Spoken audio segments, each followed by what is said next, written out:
freaking first cut. Golly.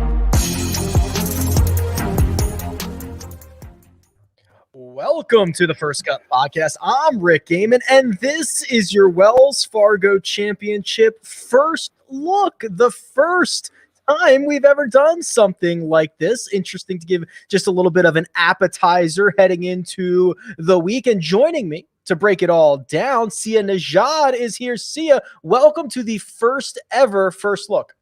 Happy to be here, Rick. Thank you. And honestly, I think it's about time, this comes around, because I know even come Saturday, especially with some lineups that people have in DFS that might be kind of dead or wilting, people want to know what's coming up next, whether it's Saturday or Sunday. So I love the fact that we're doing this. Wilting is the perfect way to describe my lineups at the moment for Valspar. And you're right, because this is actually one of the questions I get a lot on my website is like, on the weekend, it's like, when does the next tournament come out? When can I start doing research? When can I start looking ahead? Because I think you're right. On the weekend, a lot of us have wilting lineups, and we're looking to get an edge for next week. And that's what the purpose of this is.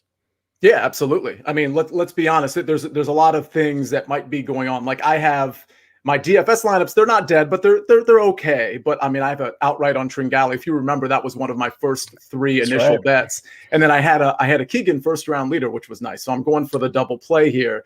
But I'm just saying there's still reason to watch even when your DFS lineups might be, wilting. But the point is, everybody wants to get started early. And I'm one of those people. So whether it's Saturday or Sunday or Monday, let's get it going. Let's get it going. Indeed, the Wells Fargo Championship dates back to 2003. It's going to be played at Quail Hollow, which it has been played at every year in its existence except for one. That was 2017 when Quail Hollow hosted the PGA Championship. And a reminder that this event was not played in 2020. So our defending champion, Max Homa, won this in 2019. More on him in just a second. But let's talk about the course. Quail Hollow, it's your big boy course. See, it's a par 71. It's 7,600 yards. Our friends over at Data Golf give us a couple of comps like Chapultepec, Winged Foot, the Nicholas Tournament course. That's the Desert Classic. The Stadium course. That's the Players Championship. So this is certainly not going to be an easy course. There's some low numbers out there. We'll talk about the Green Mile, but you got to bring your A game around here. You got to bring your A game and you got to bring your driver. I mean, the reality is the last few weeks, maybe it's even been more than that, we haven't really been leaning on driving distance or particularly off the tee quite as much as we might be with approach or even around the green game, things of that nature. Well, let's bring out the heavy hitters now because they are definitely going to have an advantage, whether it's the par threes, the par fours, or the par fives. All of them are going to play long and they're all sort of, at least relative to other courses, they're all relatively long. So that puts people that might not always be on my radar sort of back in play. So, and I'm sure we'll discuss some of those names later. 3 of the 4 par threes are over 200 yards. The one that does not play over 200 yards is on the scorecard at like 188. So, they can move that back closer to 200. They can move it up a little bit. But I'm glad you brought up off the tee and driving distance. As you know, Sia, I have this database that every single year, and we have great history at Quail Hollow because it's been here every single year. And I run the math and say, okay, what stats have most commonly or most closely correlated to success? And you're absolutely right. Strokes gained off the tee was number 1. There were only 4 courses on the PGA Tour where strokes gained off the tee is more important. Driving distance was 14th, which means there's only 13 more courses or 13 other courses where driving distance was as closely correlated to success as Quail Hollow. So, I mean, right off the bat, you're thinking about the Bryson DeChambeaus, the John Rahms, the Justin Thomases, even maybe that man, Rory McIlroy. Yeah, I mean, those names, Rory McIlroy. We'll talk about him. We'll talk about him all week, I'm sure. So I'm just full disclosure, like he's probably not going to be on my radar when we do our DFS show tomorrow. But this certainly would, with his history, and the way he hits the ball, this is certainly a great course for him. Some of those names you mentioned, yeah, Bryson's definitely on my radar. That doesn't mean, by the way, I'm going to rule out some of the like relatively short hitters, relative to the Rorys and the Rahms, because you only have a handful of those, when it comes to that. But there's other guys on my like Joaquin Niemann, he rates out, he's great off the tee. I've done some initial modeling, just kind of preliminary stuff that I'm sure I'll tweak a little bit. But names like Niemann, Sung J M, John Rahm, you might have mentioned, Corey Connors. Griot's been really good off the tee too. So there's a lot of these guys that are already sort of in play for me early on a Sunday afternoon.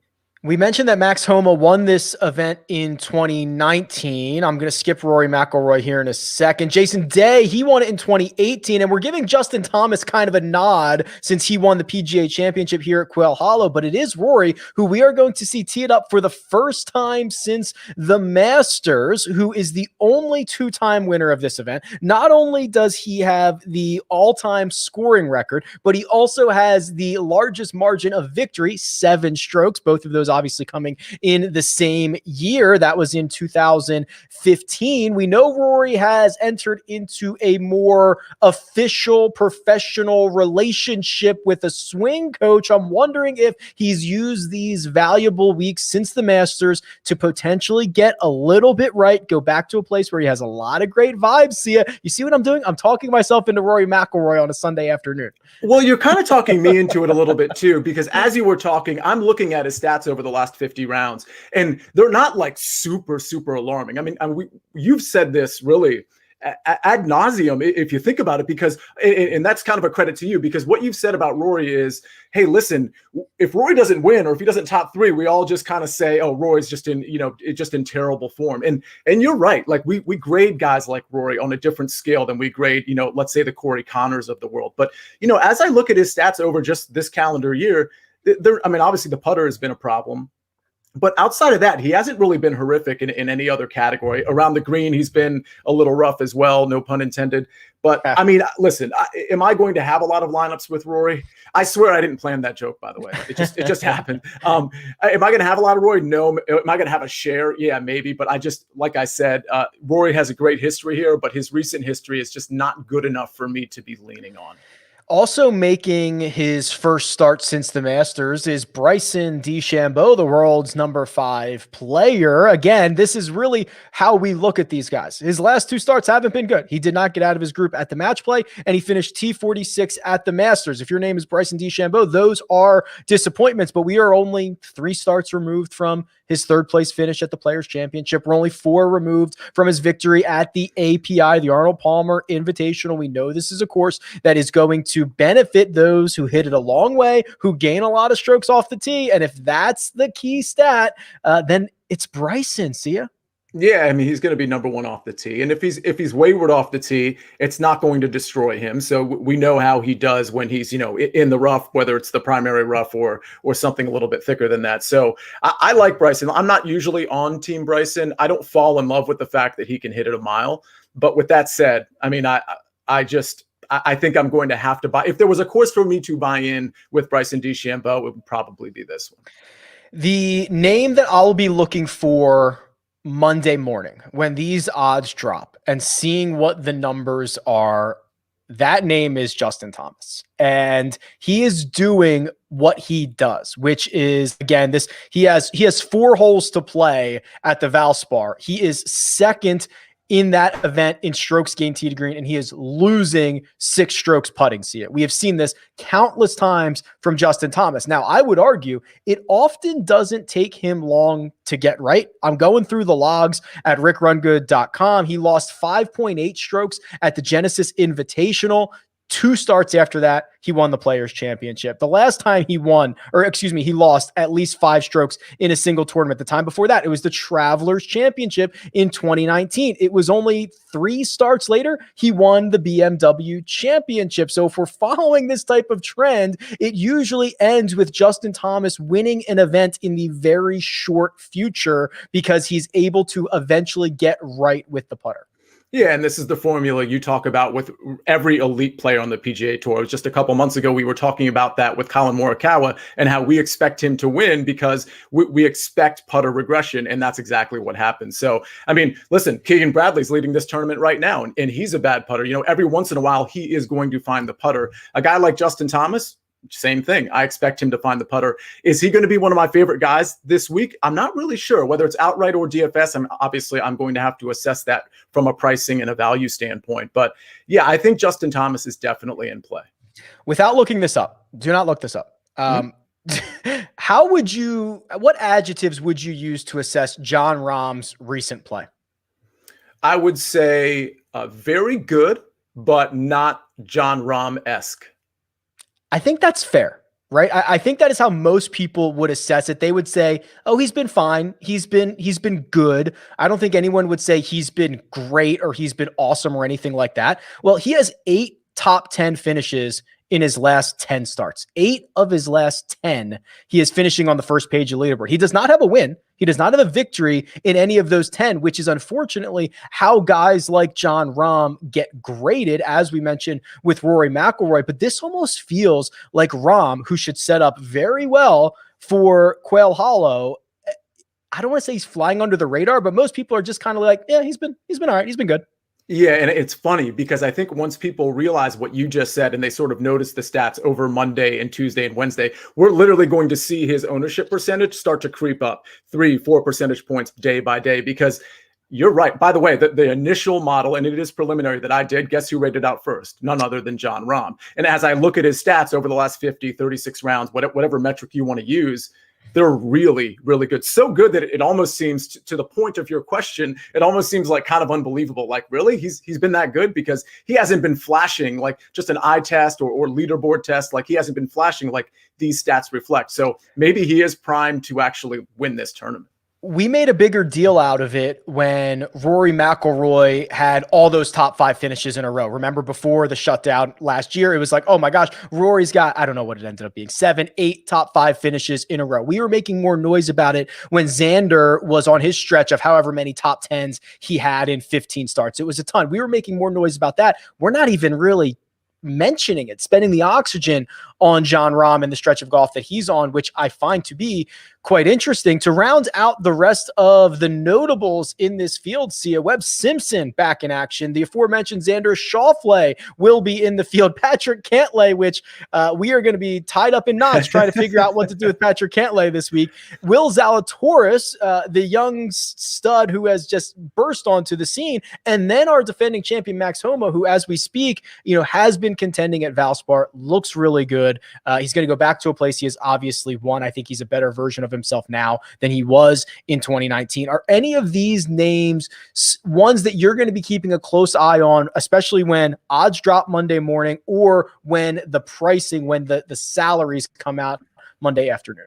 Yeah, the answer is yes. So what I do typically is I will look at the field before I look at any modeling, any stats, really anything. So let's, I did that actually yesterday. I looked at the field and I sort of, knowing we were at Quail Hollow, there were a couple names I wrote down, like, I'm going to keep my eye, like, I don't want to be diverted from these names because I see something, let's say in the strokes gain metrics, and I'm like, oh no, I can't use them. So I like to separate that out in terms of my research. So Joaquin Niemann, Will Zalatoris, Hovland, and Answer really came to mind in terms of guys that I think might be successful here. And then when I ran a model, which I did like 10 minutes later, all those guys showed up except for, I'll tell you, well, I was actually grading off the tee when I did that, but all of those guys will show up. But I'll tell you, Niemann and Hovland showed up the highest so far for me. I am so glad you mentioned Hovland because I had a note on him and I probably would have forgot to bring this up. He is right now. So again, we're live right now. He's got 4 holes to go. He's in 4th at the Valspar. This would be the most uneventful. No, we did not talk about him a single second on the first cut in round by round recaps. He's going to finish probably inside the top 5 at the Valspar, and he's doing it in a way that I love. He's inside the top 10 in strokes gained tee to green. He is putting very well, but that's fine. It's all good. The rest of the stuff, his approach game has been phenomenal. I'm starting to build on Victor Hovland. I'm hoping that we maybe get what would be okay when odds come out tomorrow. What would be a number on Victor Hovland? And I'll think of a number as well that if you saw it on Monday, it would be your first click and you'd fire a bet in. If Hovland was 22-1 or longer, I would click him. And I think he'll probably be just under that, which honestly, it would still be a pretty good value in my opinion. I was thinking 25.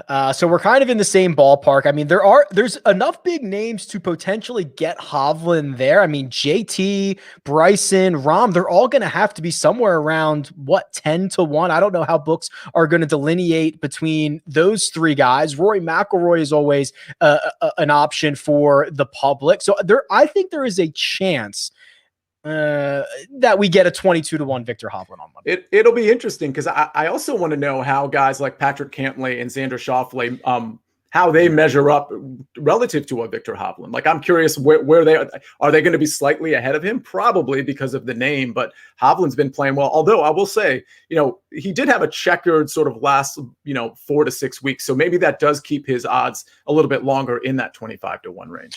All right, before we kick it out of here and go watch to see if Keegan or Burns or maybe your boy Cameron Tringale might steal this away, anybody else that we should be considering, especially for Monday morning? I went to try to go a little bit further down the list to see if I could find somebody that moved the needle for me. I didn't find anything conclusive. How about you? Yeah, so I'm looking at one guy. So one of the names I wrote down that I didn't mention before I looked at any modeling or stats was Matt Jones. So if we're talking about like a super sleeper, I actually think Matt Jones, but I mean, I know that's kind of a left field punt play, and it will be both from an outright and a pricing standpoint. But I think Matt Jones is interesting. I think Tommy Fleetwood is interesting. I think Tony Finau is interesting. By the way, Tony Finau is another name that I'm curious to see where his odds are relative to a Victor Hovland. But I think we mentioned all the guys that I really like tee to green, that I really like off the tee. I did mention a couple of those punts. I'll mention a couple other guys that I'm not normally on that I think could be very successful next week. Bubba Watson's been pretty good lately. I mean, I have to admit it, I'm not a Bubba guy, but he's been pretty good. He rates out well for this course. And Cameron Davis, I think he was disappointing this week, but that's another guy that could benefit from the length of this course. To Cameron Davis's defense, he lost nearly 4 strokes putting, which is unlikely to happen again over his 2 rounds. He was a gainer off the tee, which is what you want to see from Cameron Davis. That's his weapon. So there you go. The Wells Fargo Championship first look, a little bit of an appetizer. Sia and Greg will join me on Monday to break this down in full from a DFS perspective. And obviously there will be plenty of content next week. But for now, Sia, thank you very much. I'm glad we could do this, and I wish you the best of luck with your Cameron Tringale split the rest of the way. Thank you, and I'll see you tomorrow for the DFS show.